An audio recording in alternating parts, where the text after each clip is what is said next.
Hello, and thank you for tuning in to Legislative Report. I'm State Representative Matthew Dowling, serving the 51st Legislative District in Fayette and Somerset County.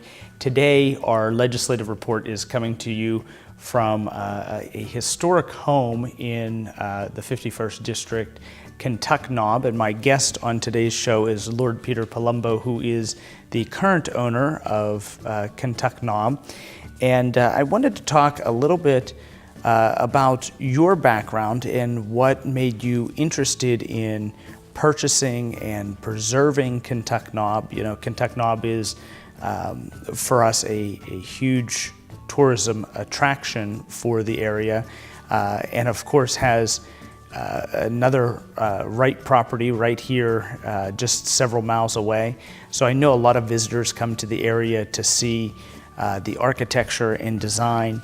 Now, you've done a number of architectural projects throughout the past, or preservation projects from what I understand, but your original education was not in architecture, it was in the study of law. Is that correct? That is absolutely correct, yes, but my interest over and above law was in architecture and the arts. And that is how I came to be in Pennsylvania, really to see falling water. Because anybody interested in architecture, of course, and being in the United States, really should see falling water, perhaps the greatest modern house in the world. And so I went over to Falling Water and one day and was given a very nice lunch by the director and a tour of the house, which is overwhelming, of course. And before I was going back to Chicago that night, I flew in the morning from Chicago. Before I went back, he said, there's another the other Frank Lloyd Wright house, which you might like to see. It's only 6 miles down the road, and by the way, it's for sale. And so I said, I'd love to see it. So I jumped in the car, came here. There was no one around. Came up the long drive, parked outside the door where you did this morning, and I couldn't get in the house, obviously, because there was no one here. But I fell in love with the outside of the house, which I thought was very beautiful. And I thought to myself, well, if the house is as beautiful inside as it is out, I must come back, which I did 6 weeks later and bought the house. Now, was the house open for any types of tours at that time, or it was just privately owned? No. Kentuck Knob was virtually unknown. It was unpublished. And the Hagen, Mr. and Mrs. Hagen, who were the owners, were very private people. I mean, their friends obviously came here, but no one else. We lived here as a family for holidays for 10 years. This is my wife and our 3 children. And then the house became known that the house had changed hands, and I began getting a lot of requests from students and directors of architectural schools and so on, saying, could we come and visit, could we do this, could we do that? And in the end, I decided that it was, since we were only here perhaps 2 or 3 months a year, it was the best thing to do was to open it to the public. And so we opened to the public, I think in 1996. And that's been the pattern ever since. So there's a staff here now that are kind of caretakers for the home, and it's Absolutely. open to tours. You no longer stay in the home while you're vacationing? No. But we stay, this is at the top of the knob. We stay at the foot of the knob and a bit further to the east in an old farmhouse, which suits us very well. And we look up the hill towards we can't see the house because it's set back from the summit of the knob, but we're very near. Now, I have to ask, you spent 10 years where you were living here on vacation where you were spending your holiday time here with 3 kids and a spouse. What was it like living in this Wright home? Was there anything, I guess maybe a better question, was there anything about the design that you initially did not care for but came to appreciate or like over your time living in the estate? No, not at all. It was flawless. I can't say anything against it because it was absolutely flawless. And from my wife's point of view, which is perhaps more perceptive than I am, in terms of the practicality of the house, it is astonishing because every single square inch of space has been carefully thought out, cupboard space and that sort of thing. Now that the house is opened up for tours, I know you have to take precautions to make sure that there's not a great impact to the property because so many people are moving in and out. And I know that the gift shop and registration area had been updated. I believe that was originally the garden house or a structure that was already on property. Is that conversion something that you did? It was. We've added to it. It was here. It was originally the greenhouse from falling water. Okay. And it was surplus to requirements for some reason. Mrs. Kaufman told Mrs. Hagen that they didn't want the greenhouse anymore, and so Mrs. Hagen took it here and cultivated flowers and so on inside it. We took it over, and we had flowers too to start with, but then that developed into being the visitor centre, and there wasn't really any room for flowers. But we put an office in, and we've done quite a lot of work to it. But it's still recognisably the central part, a greenhouse. Now, are you ever here when guests are on tour throughout the house? Do you ever get to see guests touring? Yes, I bump into them all the time. And what kind of conversations do you overhear? And do you ever interject your own thoughts while there are guests on the tour? Yes, sometimes if I come in and, I come in with my dog, and that creates they all say they all love the dog. And then I'm introduced as an afterthought.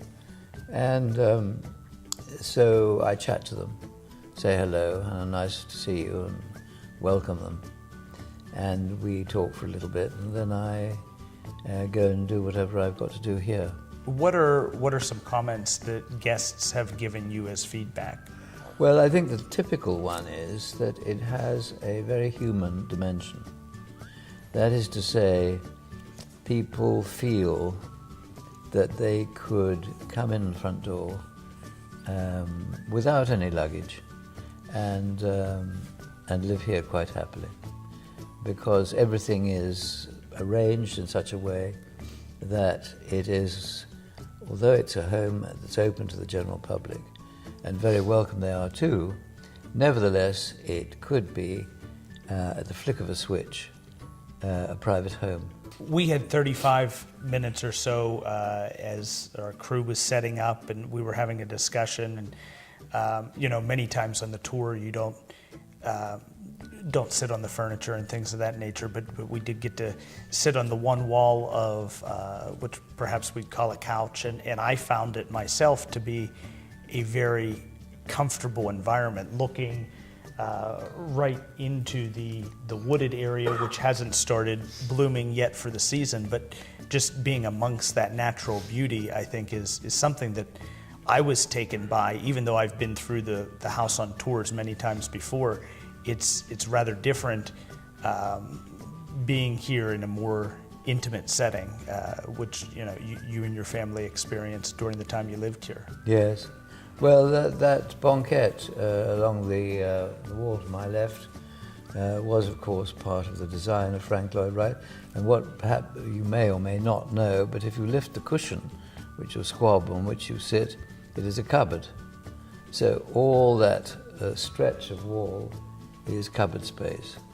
Now, the home itself was built in the 1950s. Yes. I don't know how much you may know about the Hagen family's relationship with Frank Lloyd Wright, but do you know why they were interested in bringing him in to design this home for them?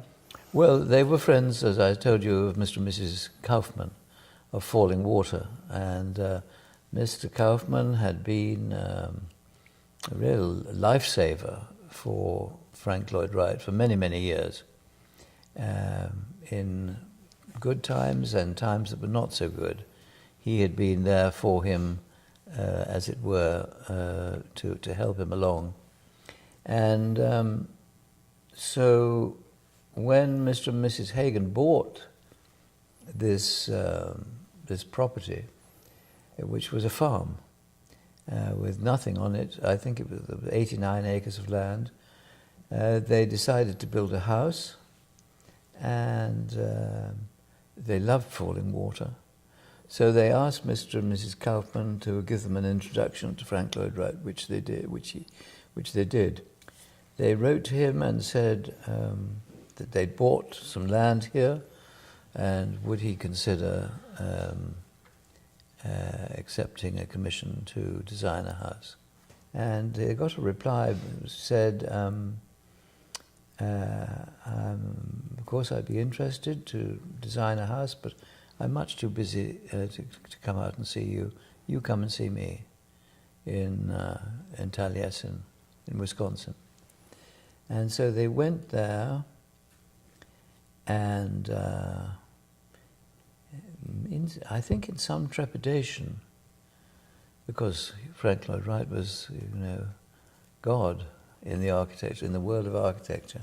And he would have been older at that point in time. He was very senior in his career. Yes, by the time he designed this home, correct? He was, absolutely. Well into his 80s. And very busy. He was very busy. He was designing and building the Guggenheim Museum in New York. I think he had 13 or 14 houses he was designing all over the United States. No, he was enormously busy. But they went to see him, and the story goes, I don't know whether it's apocryphal, that when they came in, he was playing the piano, and he didn't get up, he didn't move, and they just stood there. These are clients who've come to offer him a commission, and he went on playing the piano, and they stood there, and they stood there, and he went on playing the piano. And in the end, they found a couple of chairs and sat down. Eventually he stopped, and he turned around and looked at them, and he said, "You see, if I wasn't the greatest architect in the world, I would have been the second Beethoven." Now, he didn't do many visits to the site here at all. Most of what he designed was kind of sight unseen. Is that correct? Well, he said, I will design a building, I will design a house for you on one condition, that I don't have to come to the site, because you tell me it's very beautiful, and I'm very busy. So send me the contour maps, and I'll design a house from the contour maps, which they did. He designed it, the house,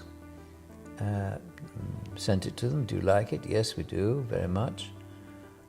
So with a few adjustments, and notably the basement, because Frank Lloyd Wright didn't like basements, but Mrs. Hagen insisted on having a basement simply because it's remote, this house, and 16 miles from the nearest town of Uniontown.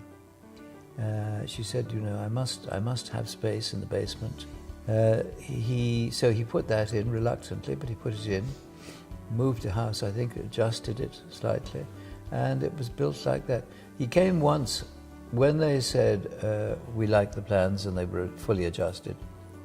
He did come here once to interview the contractor who was going to be in charge of building the house. Met him, said this man knows his business, and talked to him about it, and then left, never came back.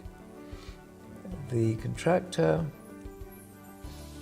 was a good man, but he had never built a house of more than four right-angled corners. And this has over 40, nearly 50 different angles. Are there any 45-degree angles in the home, or I think there are one or two in the bathroom, but that's all. that I know in the design that is something that's quite striking, is that you kind of have walls that naturally meet the curvature of the property here, and that's one of the things that makes this property quite unique. Now, I understand not long after you purchased the property, there was an accident, a small fire that erupted, and that was after you purchased the property, correct? Yes, it was very soon afterwards, and we don't know what happened, but obviously a spark. I was in London at the time, but a spark must have been thrown, we think, probably by a grass mower, which was perhaps put away without hot. And the result was that half an hour later, the whole thing went up. And it did quite a lot of damage, smoke damage, of course, which is terrible, very horrible smell and appearance. And it destroyed the master bedroom and the bathroom.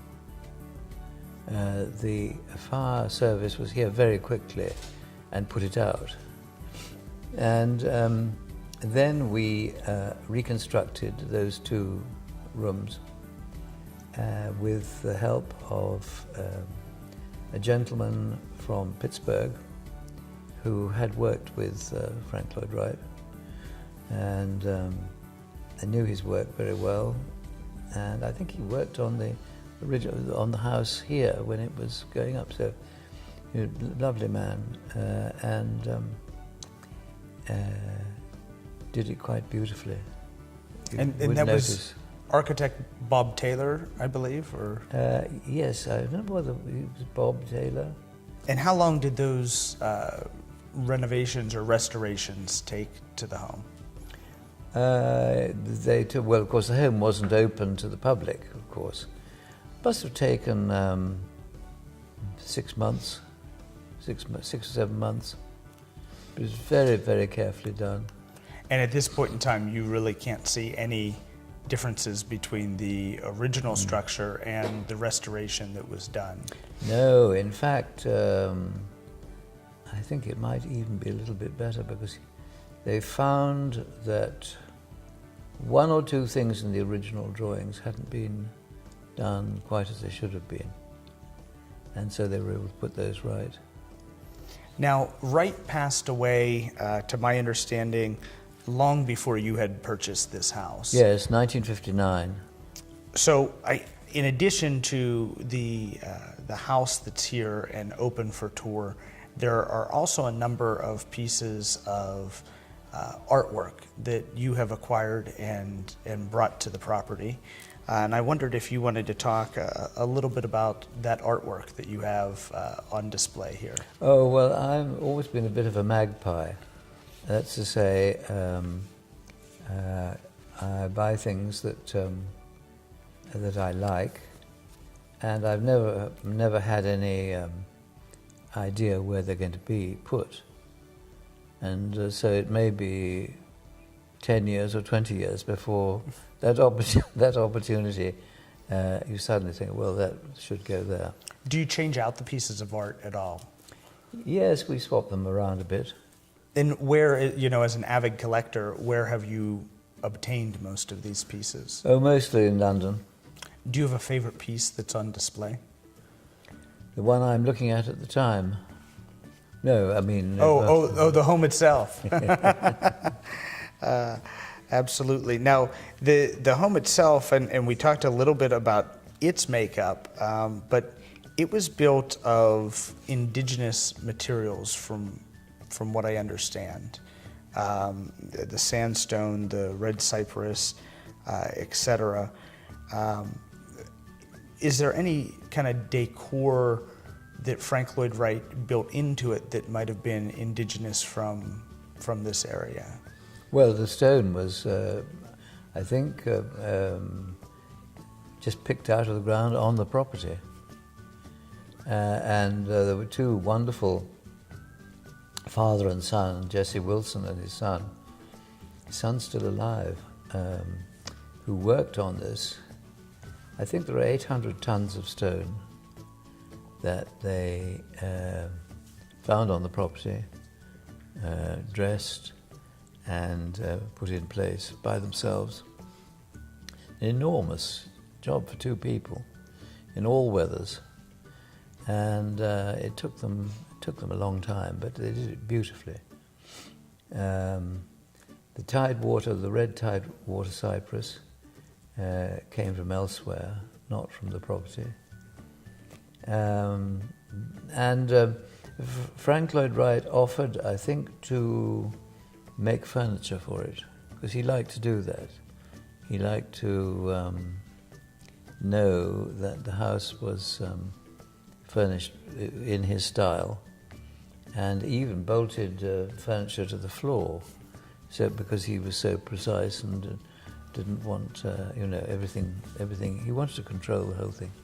But in the end, he built the banquette. He did the hearth over there. He did the dining room table, which was never used by the Hagans. They kept it downstairs because they liked a Japanese woodcarver called Nakashima, George Nakashima, who was a wonderful sort of carver, sculptor, arts and crafts you'd call him, I think. And so there wasn't really room for Frank Lloyd Wright, which must have irritated him, I think, a little bit. But nevertheless, that's what happened. He did bits and pieces throughout the house, but not a formal design for the furniture. And that was it. Is there a favorite spot that you have in the home? A favorite room, a favorite place to sit? Just some place that you've become extremely acquainted with? Well, this room, really. This is a lovely room. This faces south, and in the sort of invisible window here. Oh, I'm doing that. I wondered where that was coming from, that noise. This is the most wonderful room. While your family lived in the house, I would imagine that a lot of your family time would have most likely been spent between this room or perhaps the kitchen. Yes. Well, our son was in the little tiny bedroom with a nanny, and our daughters slept in the same room together in the middle bit, and my wife and I were at the end in the master bedroom. Yes, you're right.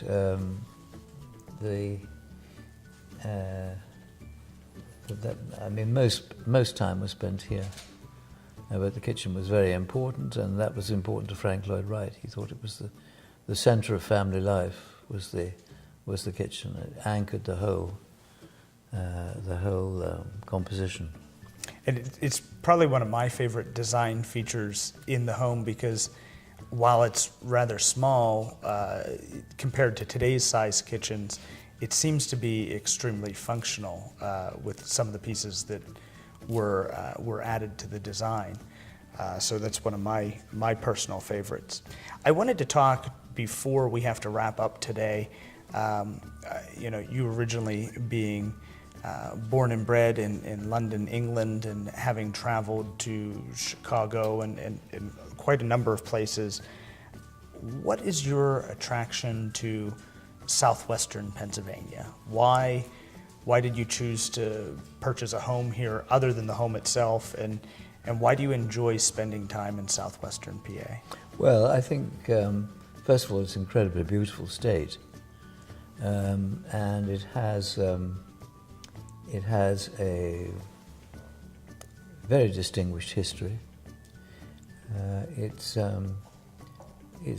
remarkably unspoilt, I think, and somebody told me the other day 60% of Pennsylvania is still forest.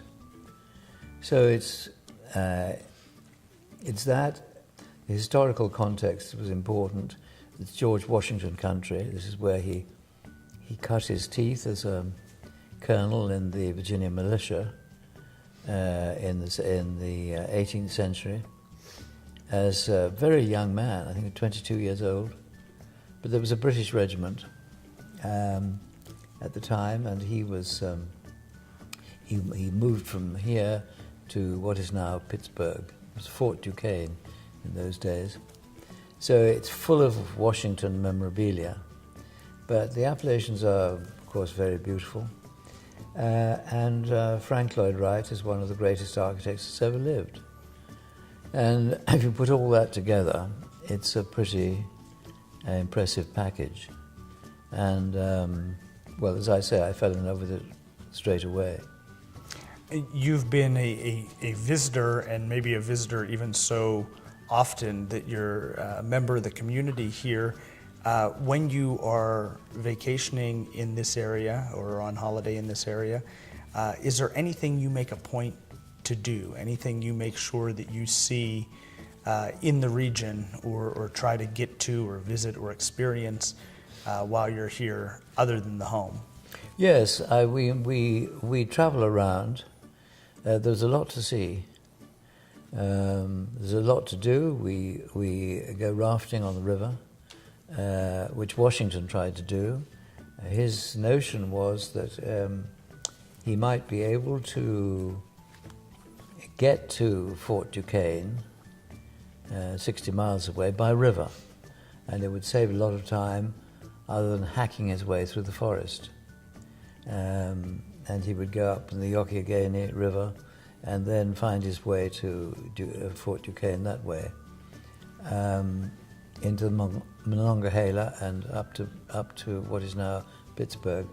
He couldn't do it because the river was too dangerous, so he had to do it on foot, which he did.